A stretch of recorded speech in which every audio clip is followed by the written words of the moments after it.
more comfortable about that. Yes, keep your application at the remote branch, but remove the disk that's associated with it. That has never in the history been done before, and I'm going to tell you for the first time, you've not heard this. This is the first time you're going to hear this. There's a brand new technology.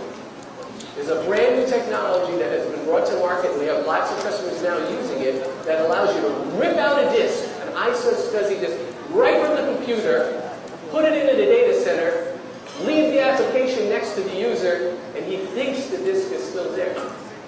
Not only that, if the wide area network gets cut, they cut the line, boom, boom, no more Globe, no more Smart, no more PLDT. It will still work. You're looking at me like I'm lying. I'm not. It actually works. We have lots of customers, and I'll give you some examples. Okay, so we care about centralization and storage, we care about monitoring and so forth. Next slide, please. I can speak for 3 days, so I got to move these along. All right, 3 key technologies when you're talking about the cloud. If you're talking about the cloud, again, the cloud is far away from you. It's far away from you, there's latency and delay. If there's latency and delay, it takes longer to get there. It's pretty simple. An example of that would be somebody like Citibank who does a file transfer. I worked in banking. I used to mount tapes when I was a young guy.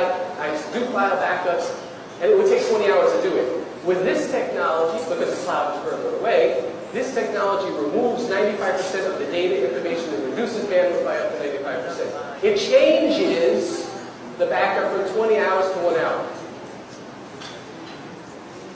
That's huge. That enables you to use the cloud. Because no one wants to go from 1 hour to 20 hours. Okay, so here's the technology. It's called data deduplication.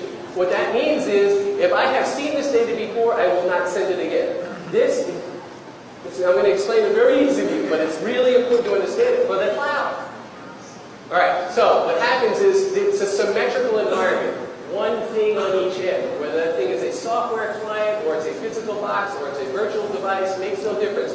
There's some intelligence on each end of the connection. One is in the data center in this instance, one is this user right here. For example, when I was in the taxi cab this morning, I had a client on my PC counteracting with a box that happened to be in San Francisco. Everything that goes by this box is kind of like a router. It sees everything that goes past it. Everything. Every 1 and 0. Everything. And it records it. And this guy is a mirror image of it. And so what happens is when this box says, ooh, I've seen this gigabyte of data. It's coming at me. I see it. I've seen it before. It resides on my disk. Here, here, here, here, here. A1, B2, C3, F5, G3. So instead of sending that information across the line, he'll send a message to the other side of a very small packet of information, and he'll say, you know what? There's all this stuff coming over here, but you already have it. And it's in location A1, G2, 3, 5, F3. Why don't you put it together and just give it to him? And if I do that, I have prevented 95% of the data that used to go across doesn't go across anymore. It's pretty logical.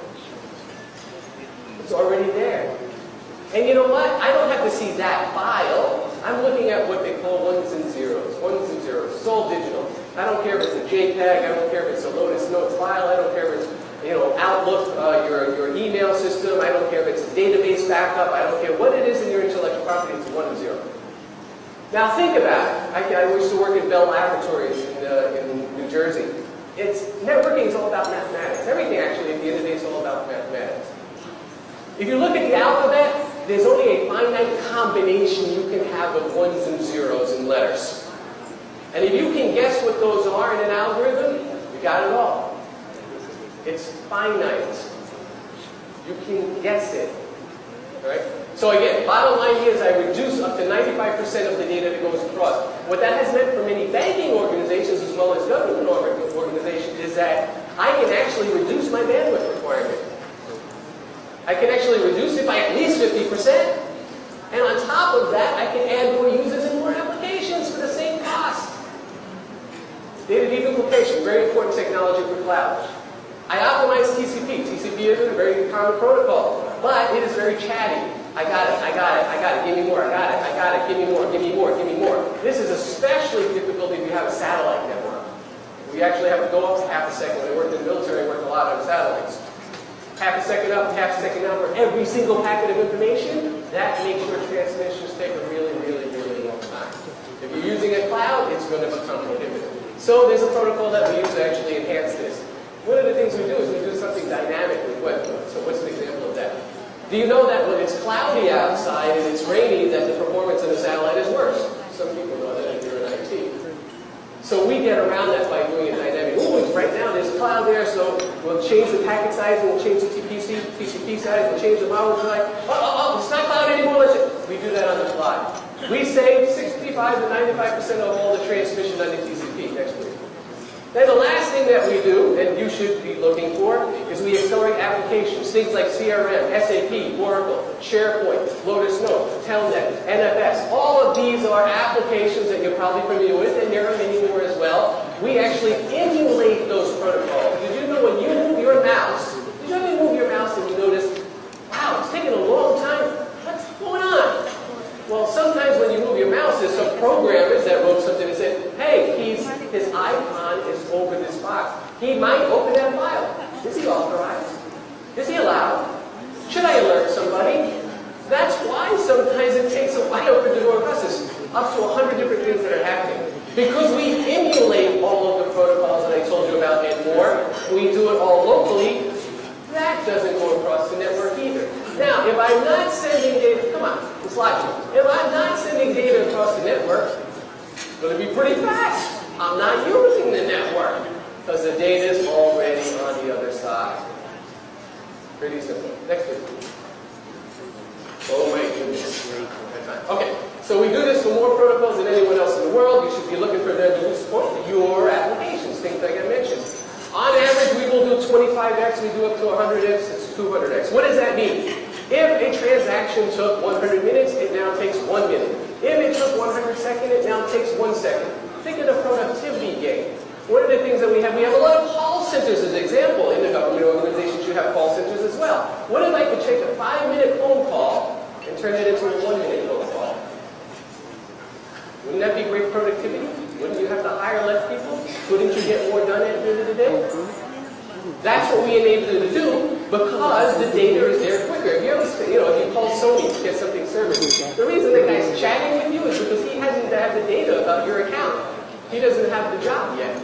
He doesn't know what's going on. So he's saying, hey, how's the weather out there? How's it going? He's waiting for something. With RIVERBED, it's already there. Okay, so if you can go faster, if you reduce the amount of bandwidth, if you can speed that connection so that it doesn't matter if you're in the cloud or you're in a public network or you're in your own enterprise network, you can make applications faster. It lets you do backups quicker. 20 hours, it's down 1 hour. That's not a fast statistic from me. That's an average. You will always get something that fast, right? You can do disaster recovery because I can fire up automatically. Reduce my bandwidth 95%. Mobility, again, I talked about it. On an Android system, on an iPad, on an iPhone, any device that you actually have. Bring your own device. I can do it with certain vendors, and you can do this with RIVERBED in both your public and private cloud. No difference. Same software in those two different environments. You don't have to go to different people. Same user interface, same configuration, same GUI. That's what you want across the clouds. And you can consolidate. It's all about consolidation to save money, right? Bring all that stuff out there and put it over here. Save money. That you can do as long as you have the same speed over there. And the only way to do that is with acceleration technology. Next. Okay, next. All right, there's a new technology today, as I told you before. I have an area, though, and it's really important, folks, kind of like that bank. I don't want to let this go. It's really critical. I'm afraid, I'm scared. I don't want to let that disk go. Then intellectual property. But your auditors are saying, you're crazy. Don't leave that over there. Bring it back over here. Right? So for the first time, there's a technology that allows you to do that. Next. Again. Okay. One more. Very good. Thank you. It allows you to separate your storage from the computing device. So at the remote branch, let's say you have your compute device, you have a remote branch, you're doing motor vehicles, whatever it is, and you want to remove that disk and bring it back to the central data center. One, to protect the intellectual property, also that you can consistently back it up with your EMC, your NetApp, your Symmetrical, or whatever your architecture is for doing your replication. What we allow you to do is remove that disk and put it back here. There's a device that we